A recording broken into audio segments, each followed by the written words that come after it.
Ipinulupot nito ang mga braso sa liig niya. Hawak pa rin niya ang nabuksan ng kana beer.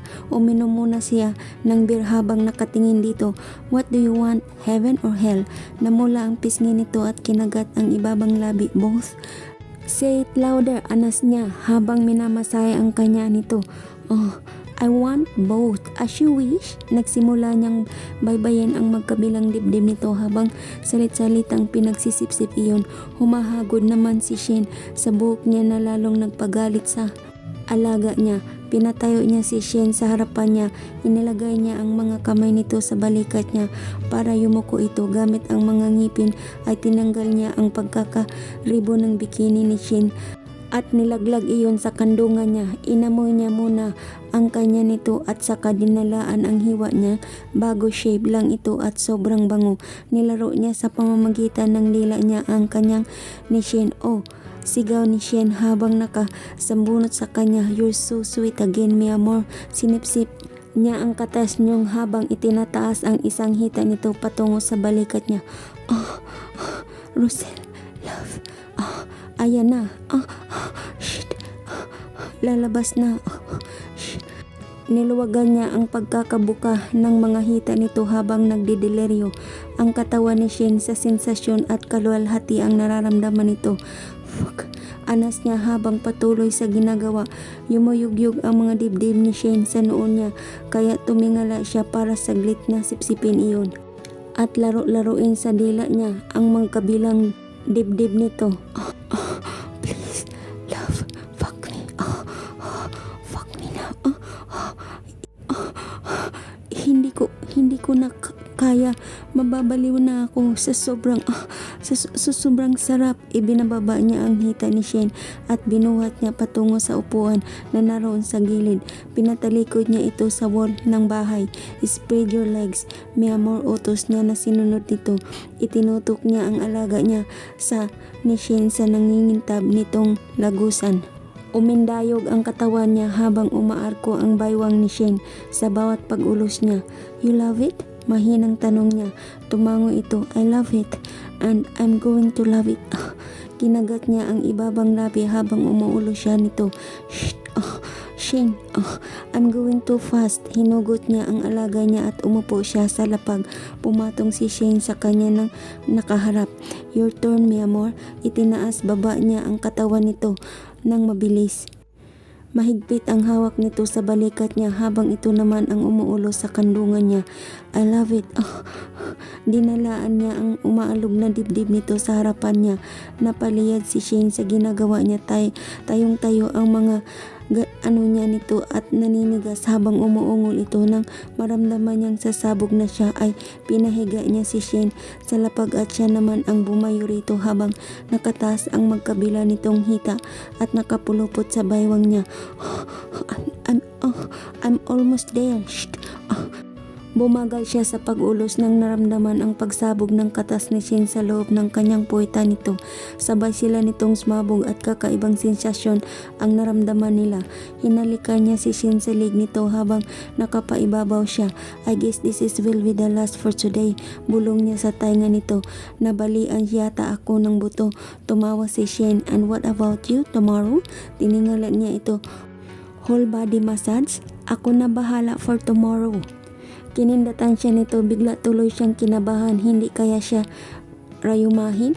Bumangon siya sa ibabaw nito at inilahad ang kamay niya rito. Maligo na tayo sa pool, masayang sabi niya at itinulak si Shen doon. Muli siyang kumuha ng canver at hinagisan ito ng isa. Nasalo naman niya iyon. Magsiswimming tayo ng nakahubot-hubad ng lalaking matang tanong ni Shen. Ano namang masama nun unless may balak kang masama sa akin? Kinindatan niya ito bago siya bumaba sa tubig. Don't worry, nasasala naman ang tubig sa pool na ito dahil may filter ito sa ilalim kaya kada 10 minutes nag-iiba ang tubig. Hindi mo makikita yung mga baby sperm na lumulutang, biro pa niya. Rosel, bulyaw nito na halatang napipiko na sa sinasabi niya.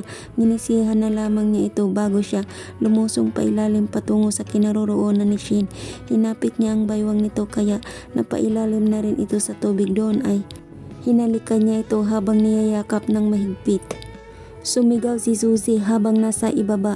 Iniwan niya itong nanonood ng TV kanina sa sala. Nataranta siya kaya iniwan niya ang natutulog na si Fea sa kwarto nito. Nagmadali siyang bumaba ng hagdan. Oh God, bulalas ng patakbong lapitan si Travis na duguan ang damit. Inalalayan ito ng mga kasamahan nito sa serbisyo. Anong nangyari? Nag-alala niyang tanong dito nang makalapit siya. Hindi naman ito malala, namamasa ang mga mata niya at niyakap ito. Nakakainis ka talaga, sabi niya na kaagad din itong binitawan. Salamat sa paghahatid ninyo Sir Gonzales at Sir Lapos. Ikinuyom nito ang kamao at idinikit iyon sa nakakuyom na kamaon rin ng dalawa. Magpagaling ka, Agent Travis. Siya sinasabi mong misis mo? Tanong ng isa na tinatawag ni Travis na Sir Lapos. Soon to be. Sir, hindi pa ako sinasagot. Kinindatan siya nito na ikinayuko niya. Siniko naman siya ni Susie. Kung ganon, dapat pala magmadali kang pasagutin ang soon to be misis mo. Aalis na kami, magpapagaling ka. Tumalikod ang mga ito at nginitian siya. Nang makaalis ang dalawa ay hinarap niya si Travis. Sinuntok niya ng mahina ang braso ng binata. Napangiwi ito sa ginawa niya. Wala ka talagang pagmamahal sa akin, my loves. Hawak-hawak nito ang tagiliran na may binda habang dahan-dahang umupo. Isinandal nito ang likod sa sofa at saka siya tiningnan. Pero salamat, ang alala ka para sa akin, kinilig ako. Che, uuwi na kami ni Susie. Nakairap niyang sabi rito. Hello, alas 10 na kaya girl, at isa pa inaantok na ako no. Ang mabuti pa, asikasuhin mo si Agent Travis.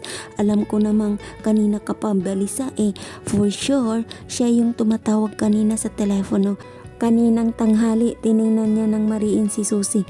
Ibubuko pa talaga siya nito pero hindi man lang ito tumigil sa pagsasalita. Iniwan sila ni Susie na dalawa sa sala. Umupo siya sa malayo rito.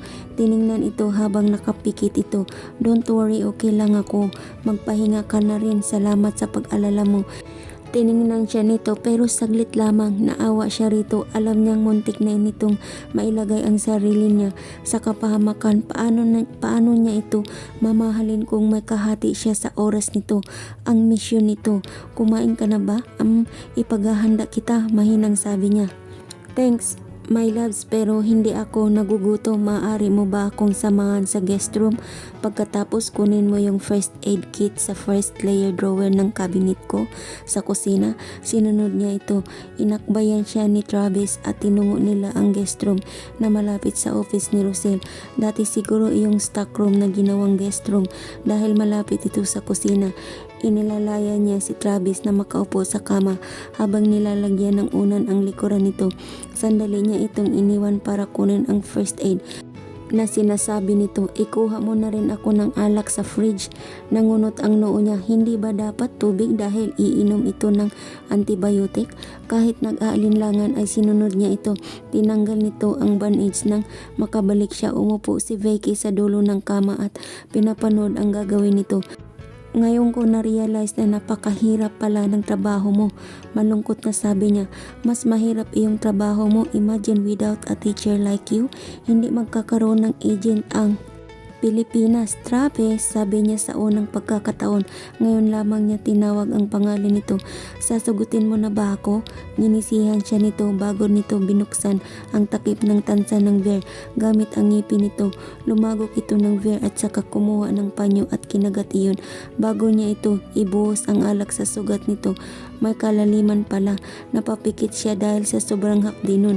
Sa tingin niya nang matapos ay isinunod nitong tanggalin ang damit na suot nito. Hindi niya maiwasang tumingin sa katawan ni Travis. May suot itong tsinelas na kwintas na may pendant na letter T na 1 in each ang laki. Pwede mo ba akong tulungan? Tanong nito habang hawak-hawak nito ang bagong bandage at inilalagay sa tagiliran nito. May alcohol ang bandage at betadine. Kinuha niya ito at lumapit siya rito. Habang inilagay niya iyon ay napapangiwi si Travis sa sakit. Hindi niya akalaing lilingunin siya nito. Habang nakatitig siya sa mukha ni Travis sa ginawa ng binata ay dumampi ang mga labi nito sa labi niya. Hindi tumutol si Vicky hanggang sa maramdaman niya na unti-unti nitong inilalayo ang sarili. gustuhin ko man pero ikakamatay ko. Nginisihan tumingin ito sa sugat nito. Baby, next time kapag gusto mo, itinulak niya ito at hinampas ang sugat nito. Ang kapal mo, reklamo niya na agad siya lumabas ng guest room habang sumisigaw si Travis na sa ginagawa niya. Ngingiting hinahawakan niya ang mga labi niya. Nakatitig si Russell kay Shane habang himbing na himbing itong natutulog sa braso niya. Masuyo niya itong hinawakan sa mukha habang inaalala ang una nilang pagkikita nito.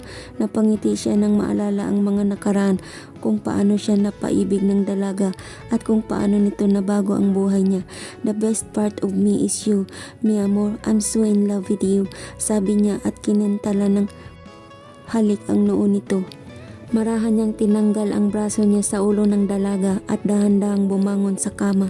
Isinuot niya ang boxer brief niya na nasa lapag at saka muling inayos ang kumot ni Shane. Naisipan niyang maghanda ng almusal nila ni Shane bago siya maligo at nang matapos ay naghanda na siya ng mga pagkain sa lamesa. Kanina ay inutusan niya ang guard na ipabili siya ng Red Horse sa flower shop na malapit sa Ferrero. Nakangiting tiningnan niya ang kumpol ng roses na hawak niya at saka siya nagtungo sa kwarto nila ni Shane. Sa itaas at bitbit ang bukit of roses at ang kamera ni Shane na kinuha niya sa gamit nito. Good morning, mi amor, bati niya rito. Habang nakabusangot ito sa harapan niya, hindi ito nagsalita at tinakpan nito ng unan ang mukha nito. Ang pangit-pangit ko, tapos nagbibideo ka, reklamo nito. Mi amor, kahit nasabog pa ang buhok mo o kahit napakiramdam mo ang pangit mo, for me, you are the most beautiful woman I have ever seen. And I love you every day and forever. Umupo ito sa kama habang nakasilip sa unan. Love, bolero ka. Itinukod niya ang kamay sa kama at inaabot rito ang bulaklak at saka siya tumayo muli para itaas ang kamera at itapat sa kanilang dalawa ni Shane. I love you so much, mi amor. Hinagka niya ito sa pisngi. I love you too so much, love. Inamoy nito ang flowers na ibinigay niya. So romantic. Kinindatan niya ito at ini-off ang kamera. Ready na ang breakfast. Hihintayin na lang kita sa baba. Tumango si Shane. I love you and I love you more. Isinara niya ang pinto bago niya ito iniwan. Nakatingin si Shane sa mga bulaklak na ibinigay ni Russell. Kinikilig siya sa pagiging romantic ni Russell na ngayon lang niya nadidiscover rito. Bumaba siya sa kama at nilaglag ang kumot na nakatakip sa hubad niyang katawan. Tinungo niya ang banyo at doon ay naligo siya. Pagkatapos ay tinungo niya ang walk-in closet at saka pumili ng damit ni Russell. Halos isang linggo na rin niyang isinusuot ang mga damit ni Russell. Napangiti siya nang makita ang mga tibak, lingerings at drawer. Naisipan niya itong isuot habang nakasuot siya ng hanggang puwet na black t-shirt. Nilagyan niya ng towel ang buhok niya na basang-basa pa habang nag-i-spray ng pabango. Lumabas siya ng kwarto at pinuntahan si Russell na nakatayo sa tapat ng pintuan na parang nakikipagtalo sa kausap nito sa cellphone. Gumunot ang noo niya at mabilis niya itong nilapitan, ngunit agad nitong ino-off ang cellphone nito at saka isinilid sa bulsa ng maong na pants nito. Sino yun, love? Tanong niya habang nakatitig sa gwapong mukha ni Russell. Wala, may problema lang sa asyenda, mi amor. Hinawakan nito ang mga kamay niya. Kumain na tayo ng breakfast. Are you sure na okay lang? I said yes. Tumaas ang boses nito sa kanya. Napaigtad siya sa ginawa nito. Sorry, mi amor. I'm so sorry. Niyakap siya nito. May problema lang kasi at kailangan ko iyong asikasuhin. Kailangan mo na kitang iwan dito sandali pero babalik ako.